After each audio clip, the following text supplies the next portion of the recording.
GeM TV நேயர்களுக்கு அன்பு வணக்கங்களை கூறிக்கொண்டு வழக்கம்போல் விநாயகப் பெருமானை வணங்கி இன்றைய 12 ராசிகளுக்கான பலன்கள்.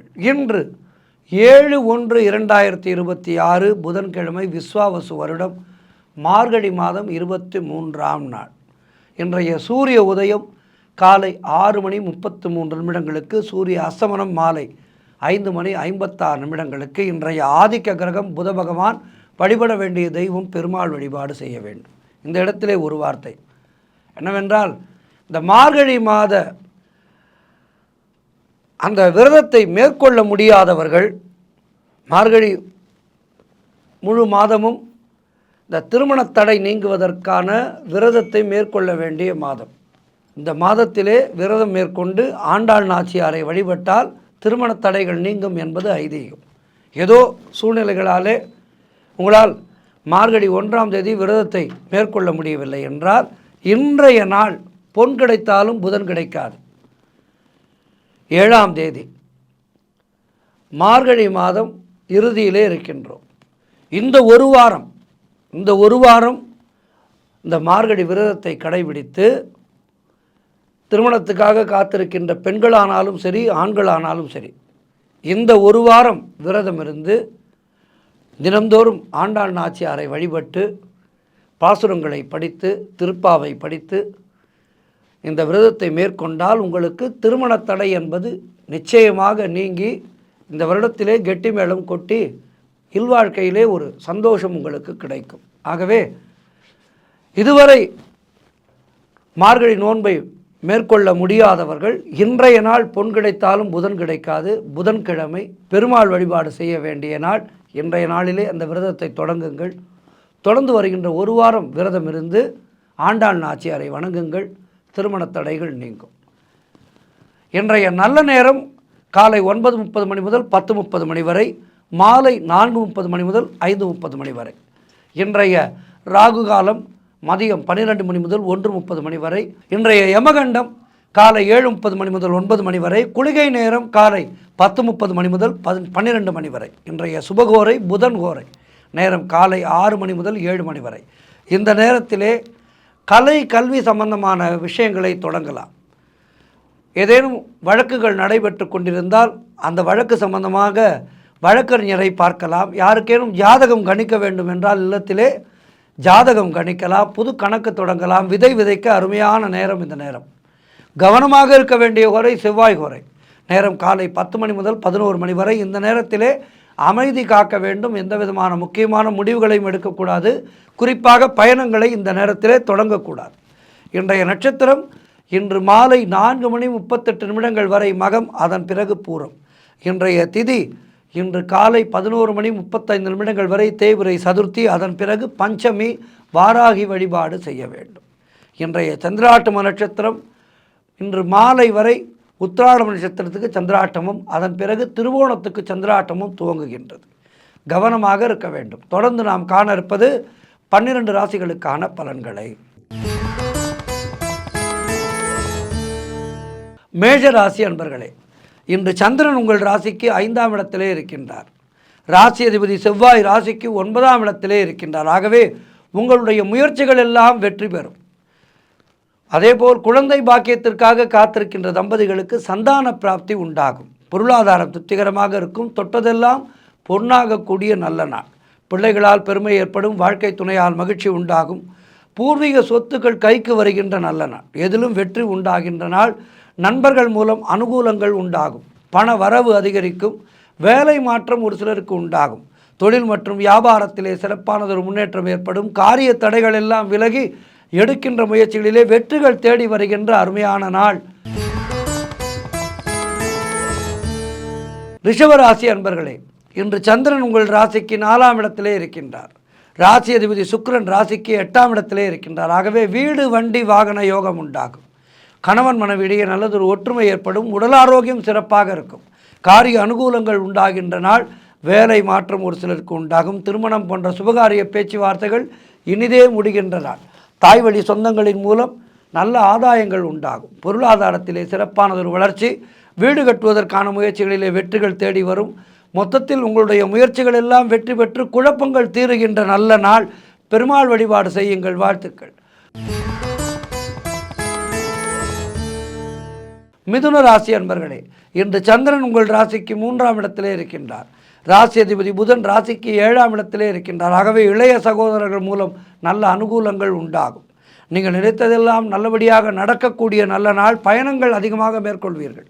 அதனால் லாபங்கள் ஏற்படும். காரிய தடைகள் விலகும். கூட்டு தொழிலிலே நல்ல லாபங்கள் வரக்கூடிய நாள். உறவினர்கள் மூலம் நல்ல ஆதாயம் உண்டாகும். உத்தியோக உயர்வு, பதவி உயர்வு போன்றவை கிடைக்கும். குழந்தைகளால் மகிழ்ச்சி உண்டாகும். உடல் ஆரோக்கியம் சிறப்பாக இருக்கும். வீடு வண்டி வாகன மாற்றம் ஏற்படும். அலுவலகத்திலே வேலை பார்ப்பவர்களுக்கு புதிய பொறுப்புகள் மகிழ்ச்சியை தரும். சிறப்பான நாள் இது. பெருமாள் வழிபாடு செய்யுங்கள். வாழ்த்துக்கள். கடகராசி அன்பர்களே, இன்று சந்திரன் உங்கள் ராசிக்கு 2ஆம் இடத்திலே. ஆகவே பழைய பாக்கிகள் வசூலாகும். உழைப்புக்கேற்ற ஊதியம் கிடைக்கும். கடன் பிரச்சனைகள் முடிவுக்கு வரும். பதவி உயர்வோடு வேலை மாற்றம் ஏற்படும். சுபகாரியங்கள் கைகூடி வருகின்ற நல்ல நாள். புதிதாக வேலை தேடிக்கொண்டிருப்பவர்களுக்கு வேலை கிடைக்கும். வியாபாரத்திலே நல்ல முன்னேற்றம் உண்டாகும். நண்பர்கள் மூலம் அனுகூலங்கள் உண்டாகும். கணவன் மனைவியிடையே ஒற்றுமை ஏற்படும். குழந்தைகளால் மகிழ்ச்சி உண்டாகும். சுபவிரயங்கள் ஏற்படக்கூடிய நாள். திடீர் பணவரவுகள் உண்டாகும். கூட்டு தொழிலிலே முன்னேற்றம் உண்டாகும். திருமண பேச்சுவார்த்தைகள் சுபமாக முடியும். சிறப்பான நாள் இது. பெருமாள் வழிபாடு செய்யுங்கள். வாழ்த்துக்கள். சிம்ம ராசி அன்பர்களே, இன்று சந்திரன் உங்கள் ராசியிலேயே இருக்கின்றார். ராசி அதிபதி சூரியன் ராசிக்கு 5ஆம் இடத்திலே இருக்கின்றார். ஆகவே நினைத்த காரியங்கள் எல்லாம் நல்லபடியாக நடக்கக்கூடிய நாள். எதிலும் வெற்றி உண்டாகின்ற நாள். கணவன் மனைவிக்குள் இருந்து வந்த பிரச்சனைகள் எல்லாம் சரியாகும். பூர்வீக சொத்திலே இருந்து வந்த பிரச்சனைகள் சரியாகும். தொழிலிலே நல்ல முன்னேற்றம் ஏற்படும். குழந்தை பாக்கியத்திற்காக காத்திருக்கின்ற தம்பதிகளுக்கு சந்தான பிராப்தி உண்டாகும். உடல் ஆரோக்கியத்திலே நல்ல முன்னேற்றம் உண்டாகும். மனக்குழப்பங்கள் தீரும். பொருளாதாரத்திலே திருப்திகரமான சூழ்நிலை ஏற்படும். பிள்ளைகளால் பெருமை ஏற்படும். சிறப்பான நாள் இது. பெருமாள் வழிபாடு செய்யுங்கள். வாழ்த்துக்கள். கன்னிராசி அன்பர்களே, இன்று சந்திரன் உங்கள் ராசிக்கு 12ஆம் இடத்திலே இருக்கின்றார்.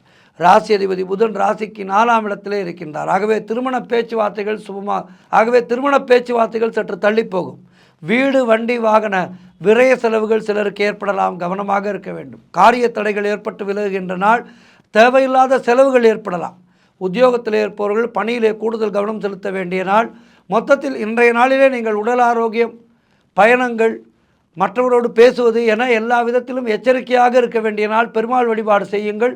நரசிம்மரை சுற்றிவிட்டு வாருங்கள். நரசிம்மரை தரிசனம் செய்து 11 சுற்றுக்கள் நரசிம்மரை சுற்றி நரசிம்ம காயத்ரி சொல்லி வழிபட வேண்டிய நாள்.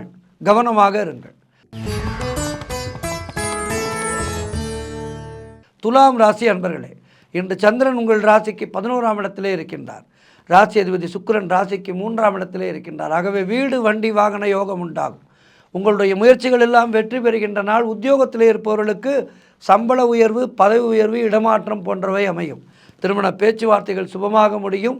நண்பர்கள் உறவினர்களால் ஆதாயங்கள் உண்டு. தாய் வழி சொத்துக்கள் கைக்கு வரும். உங்களுடைய முயற்சிகள் வெற்றி பெறுகின்ற நல்ல நாள். குழந்தை பாக்கியத்திற்காக காத்திருக்கின்ற தம்பதிகளுக்கு சந்தான பிராப்தி உண்டாகும். தொழிலிலே நல்ல முன்னேற்றங்கள் உண்டாகின்ற நாள். கணவன் மனைவியிடையே நல்லதொரு ஒற்றுமை ஏற்படும். நினைத்ததெல்லாம் நல்லபடியாக நடக்கக்கூடிய நாளாக இருக்கின்றது. பெருமாள் வழிபாடு செய்யுங்கள். வாழ்த்துக்கள். விருச்சிக ராசி அன்பர்களே, இன்று உங்கள் ராசிக்கு சந்திரன் 10ஆம் இடத்திலே இருக்கின்றார். ராசி அதிபதி செவ்வாய் ராசிக்கு 2ஆம் இடத்திலே இருக்கின்றார். ஆகவே வேலை மாற்றம் ஏற்படும்.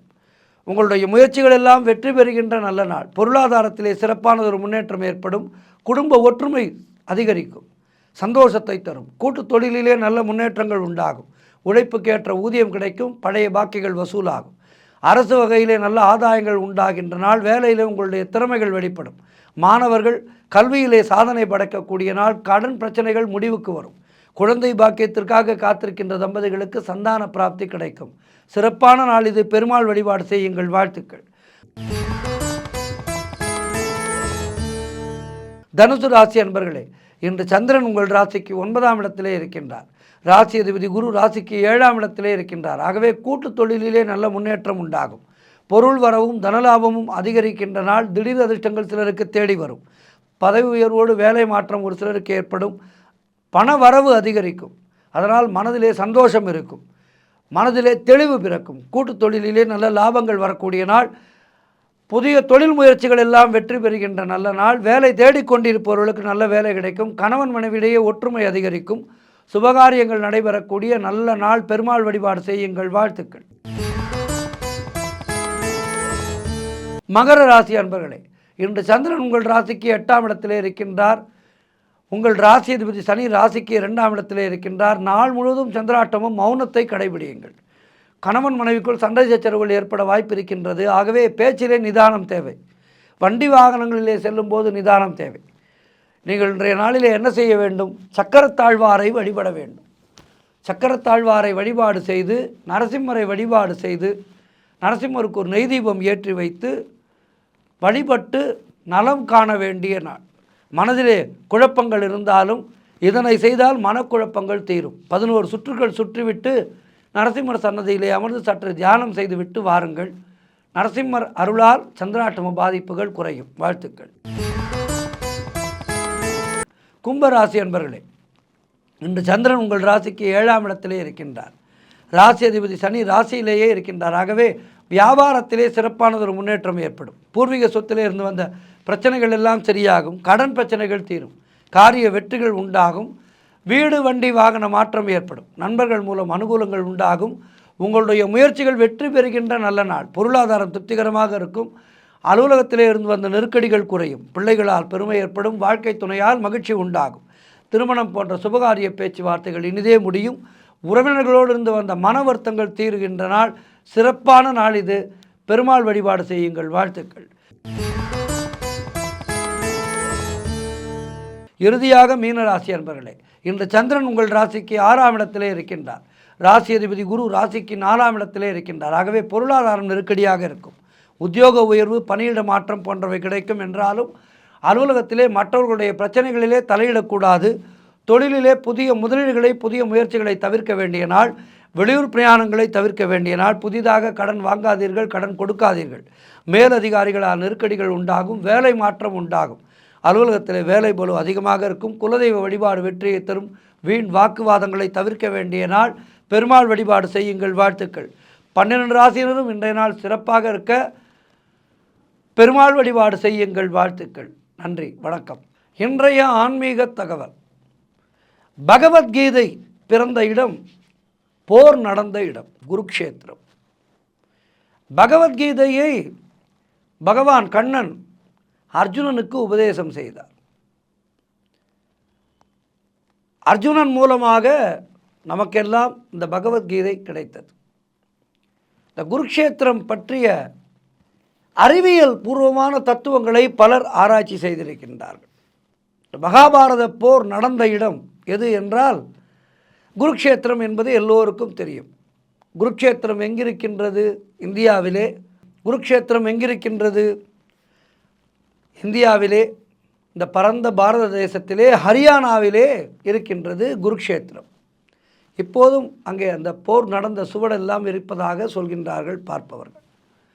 இந்த குருக்ஷேத்திர யுத்தம் என்பது ஒரு அறிவியல் தத்துவத்தை நமக்கு எடுத்து சொல்கின்றது. இதனை பல பல ஞானியர் நமக்கு சொல்லி இருக்கின்றார். நம்முடைய செயல்களுக்கு காரணமாக அமைகிறது என்பது அறிவியல் மற்றும் ஆன்மீகம் கலந்த உண்மை. ஒவ்வொரு நாளும் நமக்குள்ளே குருக்ஷேத்திர யுத்தம் நடந்து கொண்டுதான் இருக்கின்றது.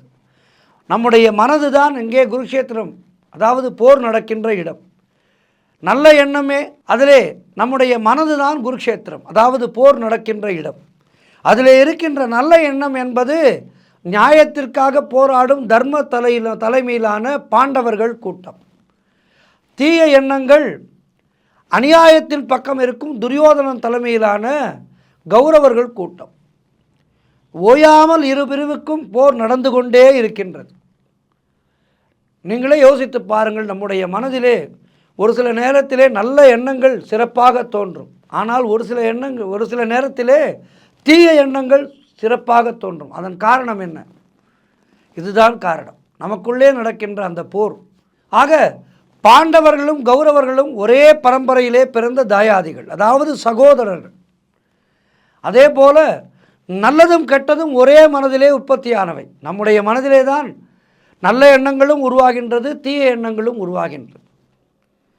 அர்ஜுனன் தன் சொந்த பந்தத்தினர் மீது அம்பு விட தயங்கியது போல உலகியல் வாழ்விலே ஈடுபடும் நமது புத்தியும் ஒன்றை செய்வதா வேண்டாமா என திண்டாடுகின்றது. அப்போது விவேகம் என்கின்ற கிருஷ்ணர் நம்முடைய புத்திக்கு வழிகாட்ட வருகின்றார். பாரத போரிலே விவேகமாக நடந்த கிருஷ்ணர் மூலம் நியாயம் ஜெயித்தது. நம்முடைய மனதிலே நடக்கும் குருக்ஷேத்திர போரிலேயும் நன்மை ஜெயிக்க விவேகத்தோடு நாம் நடந்து கொள்ள வேண்டியிருக்கின்றது. இப்போது இந்த தத்துவமானது புரியும் என்று நினைக்கின்றேன். ஆகவே நம்முடைய மனது ஓயாமல் சண்டையிட்டு கொண்டிருக்கின்ற நல்ல எண்ணங்களும் தீய எண்ணங்களும் போர் புரிந்து கொண்டே இருக்கின்றது. அப்போது நாம் என்ன செய்ய வேண்டும்? இறைநாமம் என்பதை கெட்டியாக பிடித்து கொள்ள வேண்டும். இறைநாமத்தை பிடித்து கொண்டு உங்களுக்கு எந்த கடவுளை பிடிக்குமோ, முருகா முருகா முருகா என்று முருகனை பிடிக்கும் என்றால் முருகன் நாமத்தை சொல்லுங்கள். ஓம் சக்தி என்று அம்பாள் நாமத்தை சொல்லுங்கள். நமசிவாயா என்று சிவநாமத்தை சொல்லுங்கள். இப்படி உங்களுக்கு எந்த இறைவனை பிடிக்குமோ அந்த இறைவனுடைய நாமத்தை கெட்டியாக பிடித்து கொண்டு ஆலோசனை செய்யுங்கள். இதில் எதை நாம் தேர்ந்தெடுக்கலாம் என்று. அப்போது உங்களுக்கு நிச்சயமாக நல்ல பக்கம் செல்வதற்கான வழி திறக்கும். இறை நாமம் என்பது நம்மை நல்ல திசையை நோக்கி அழைத்து செல்லும். அப்படி சென்று நம்முடைய மனமெனும் குருக்ஷேத்திரத்திலே நடைபெறுகின்ற இந்த போரிலே நாம் ஜெயித்து இறைவன் என்கின்ற அவனுடைய பாதார விந்தங்களை அடையலாம். நன்றி, வணக்கம்.